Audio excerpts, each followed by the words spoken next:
Buenas tardes a todos y bienvenidos al invitado de Radio Francia Internacional. El investigador francés Paul-Henri Giraud acaba de pronunciar en el Instituto de México, aquí en París, una conferencia en la que abordaba la figura del poeta mexicano Octavio Paz en su faceta de periodista a través de las revistas que fundó cuando volvió a México después de haber dimitido de su cargo de embajador en la India, después como protesta de la masacre de Tlatelolco en 1968. Y precisamente para hablarnos de esta etapa de la vida de Octavio Paz y de su propia trayectoria universitaria, Paul-Henri Giraud ha sido tan amable de venir a nuestros estudios. Buenas tardes, Buenas tardes, Gaby. Y sobre todo, muchísimas gracias por haber aceptado nuestra invitación. Con mucho gusto. Permíteme que explique a nuestros oyentes y videntes también que has nacido el mismo año de la masacre de Tlatelolco, en 1968, pero muy lejos de allí, en el sur de Francia, en Villeneuve-les-Avignon. Que eres profesor de estudios hispánicos en la Universidad de Lille, especializado en poesía y artes visuales de España y América Latina. Ese año de 1968 no solo fue movido en México, ¿no? Aquí en Francia. Parece que sí. Yo estaba en la panza de mi mamá. ¿De pequeño te hablaron de lo que pasó cuando naciste o no? Sí, porque fueron mis padres al Festival de Avignon y no le quisieron dar lugar a mi mamá que está embarazada de mí, pero bueno, aparte de este pequeño percance, 68 es un año espléndido. Y además el Festival de Avignon de ese año fue particularmente sí, claro. Revuelto, ¿no? Sí, sí, sí. Y en particular con una exposición de Picasso memorable. Sí. Vas a realizar tus estudios en la Escuela Normal Superior en París, Normal Sup para los amigos. ¿Cómo empiezas a interesarte por la literatura y la poesía en español?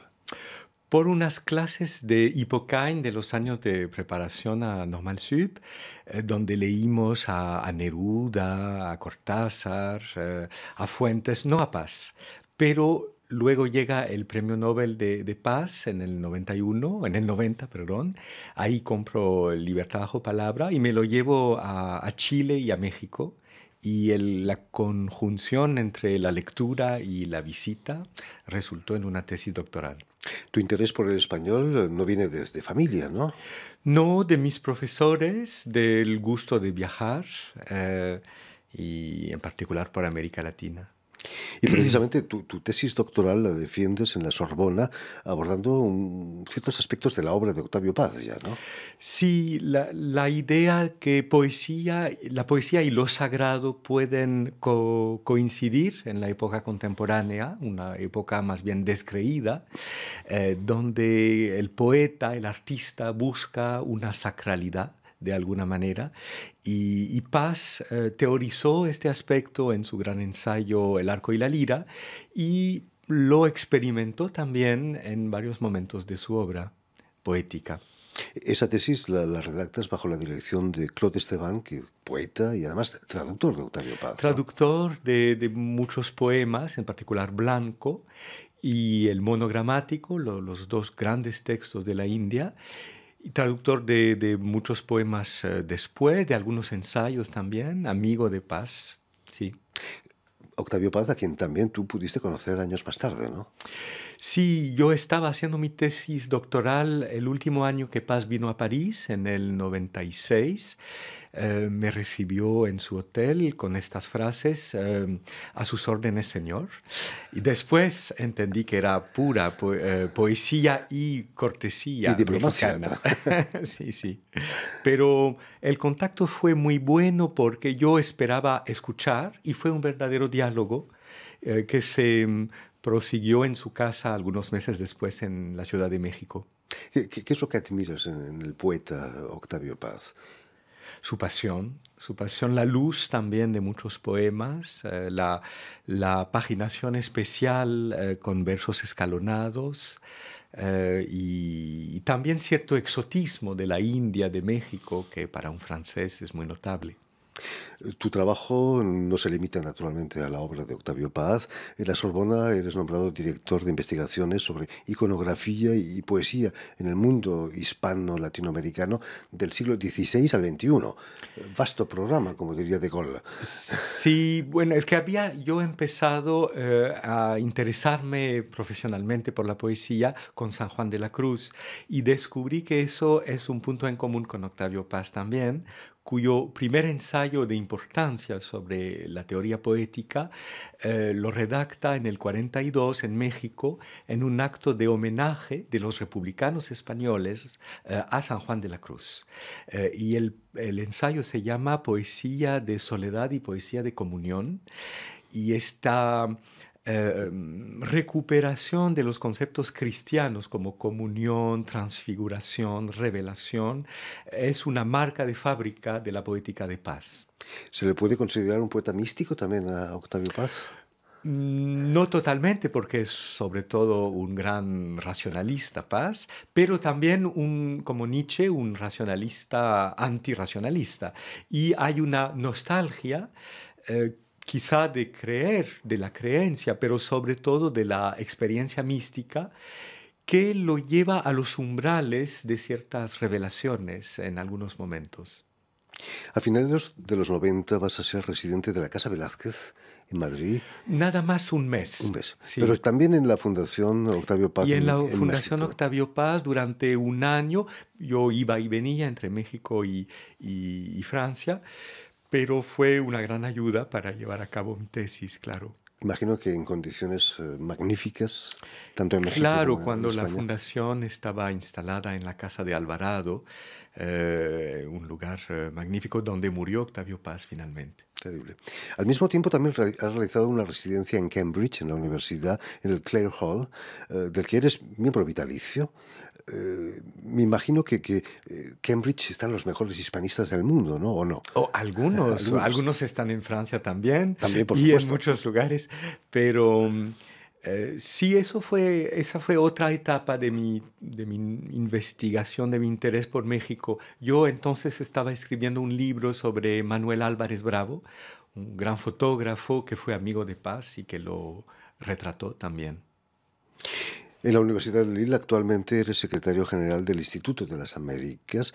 ¿Cuáles son las misiones del Instituto de las Américas? Bueno, l'Institut des Amériques está aquí cerca, en Vanves, es decir, en París prácticamente, y es un organismo nacional que federa todas las universidades francesas y las escuelas también, las grandes escuelas que estudian el tema americano de norte a sur en todas las áreas de ciencias humanas y sociales. Entonces es muy interesante y de alguna manera corresponde también a la apertura de intereses del mismo Octavio Paz. No solo literatura, sino política, derecho, economía, etcétera. Volviendo a la conferencia que ofreciste en el Instituto de México, curiosamente Paz nace en 1914, en plena Revolución Mexicana. Tú naces en 1968, en plena Revolución del Mayo. Hay ciertos puntos en común de Ah, nuestras bueno, vidas, quizás. muy bien. Mm. Eh, Sí, Paz nace en la Ciudad de México y rápidamente se va a vivir a las afueras, a la casa de su abuelo, que era un gran periodista y también un novelista conocido y una figura política del porfirismo. Y de modo que no conoce la revolución s- sino por los ecos de las conversaciones familiares. Pero entre su abuelo porfirista y su padre zapatista, tuvo una educación política inmediata en su infancia y en su juventud. Los hechos de Tlatelolco en 1968 lo marcan tanto que dimite de su función de embajador en la India. Sí, en realidad es el final de un proceso de desengaño progresivo con el régimen político de México. Era Echevarría que estaba. Claro, claro, esa masacre obliga prácticamente a Octavio Paz a dimitir, aunque parece ser el único funcionario mexicano que tuvo, digamos, el arrojo de hacer esto. Paz ya era una figura conocida y podía perfectamente vivir sin la diplomacia como profesor invitado en muchas universidades de Estados Unidos y de Inglaterra, como lo hizo durante 2 o 3 años. 3 años más tarde vuelve a México y bajo la presidencia de Luis Echevarría, y un poco esa idea de descubrir los valores liberales y democráticos de México, funda la revista Plural. ¿Qué importancia tuvo esa revista en ese momento? Bueno, era un viejo sueño de Octavio Paz, una revista literaria en el sentido amplio de la palabra, con política también, y era una manera de modernizar México, de pluralizar el debate. Es decir, que esta revista llegó cuando se necesitaba, respondió a una necesidad del país. Fue bastante lejos, de modo que el mismo gobierno la cerró en el 76, pero Paz volvió con la revista Vuelta 4 meses después. Estamos de vuelta. Este es el lema del primer número. ¿No llegaron a cerrar vueltas?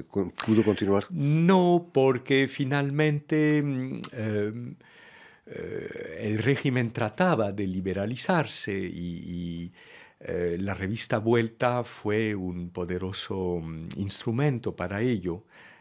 Y tampoco llegaba a las masas, era una revista muy exigente que tenía entre 5.000 y 20.000 ejemplares al mes, lo que no es tanto tampoco. ¿Quién escribía en Vuelta, por ejemplo? Pues escribían primero los amigos de Paz del mundo entero, grandes intelectuales de Estados Unidos, de Francia, Noam Chomsky, Yves Bonnefoy y otros, y por supuesto, grandes intelectuales que vivían en México, sea mexicanos, sea hispano-mexicanos como Tomás Segovia, italo-mexicano como Alejandro Rossi, también uruguayos, argentinos, chilenos que habían huido de las dictaduras de sus países, llegaron a México y escribían ahí. De modo que fue de entrada una revista continental. Esos años 70 fueron muy convulsos, no solamente en México, en Estados Unidos, las protestas contra la guerra del Vietnam, en Francia, los hechos de mayo del 68. ¿Qué ha quedado de todo eso en el México de nuestros días? Ha dejado un héritage, como diríamos en francés. Sí, bueno, primero hay que decir que esta revista es la revista de un poeta que se terminó con el poeta. Paz no quería que la revista se sobreviviera y decayera progresivamente como pasó con grandes revistas modélicas como Sur, como la revista de Occidente, como la Nouvelle Revue Française, por ejemplo. Entonces, Paz quiso cerrar la herencia un poco después de su muerte, pero sin embargo la revista sigue de otra forma con la revista Letras Libres, fundada por Enrique Krause, que fue mucho tiempo director de la revista o subdirector con Paz. Y tiene un cariz más político, menos literario, menos personal que las revistas de Paz, pero ahí está la herencia. Sí. ¿Qué le podríamos decir a un lector que no conoce a Octavio Paz? ¿Cómo lo describirías? ¿Cómo darías ganas de leer la poesía de Octavio Paz? Paz quiso ser un poeta moderno, esa era su ambición, pero uno no puede siempre escribir versos. Era un apasionado de la política, ya lo he dicho, y también de las culturas del mundo. En eso es comparable con algunas grandes figuras latinoamericanas cuya misma situación en la periferia permite tener una mirada universal de inmediato, como Borges, por ejemplo. Y entonces a mí me sedujo de entrada ese universalismo de Paz, ese interés por Japón. Fue el primer traductor de Matsuo Basho al español y ahora está la moda del haiku en todo el orbe hispánico. Pero de alguna manera es una herencia de Paz también. Y luego Paz sentía tener alguna misión que le venía de su familia, de sus padres, de su abuelo, con México, y ahí está su obra periodística para cumplir con esa misión. ¿Qué hubiera dicho Octavio Paz si hubiera sabido que Obrador es presidente de México ahora? Paz lo hubiera insertado en el tiempo largo. Eh, Recuerdo que la revista Letras Libres fue bastante crítica con las candidaturas de López Obrador hace 12 años, por ejemplo, el Mesías tropical se le llamaba. Paz hubiera tenido esa desconfianza de escéptico que era y que era sistemática con todos los políticos, pero también yo creo que hubiera visto el momento histórico muy especial que está viviendo México, la necesidad de acabar con la violencia y hubiera dialogado seguramente con López Obrador. Sobre todo con lo que está pasando del otro lado de la frontera. Claro. En fin, pues muchísimas gracias, Paul-Henri Giraud, por haber estado aquí entre nosotros. Recordemos que eres profesor de estudios hispánicos en la Universidad de Lille. Dar las gracias también a Vanessa Loiseau y a Julián Magouarou, que han estado detrás de los cristales al tanto de la realización del programa, y enviar un saludo muy cordial a nuestros telespectadores, porque también los tenemos, que nos siguen en toda América Latina gracias a la cadena de televisión uruguaya Canal U de Montevideo. Y a ustedes muchísimas gracias por su atención y les damos cita para una nueva edición del invitado de Radio Francia Internacional.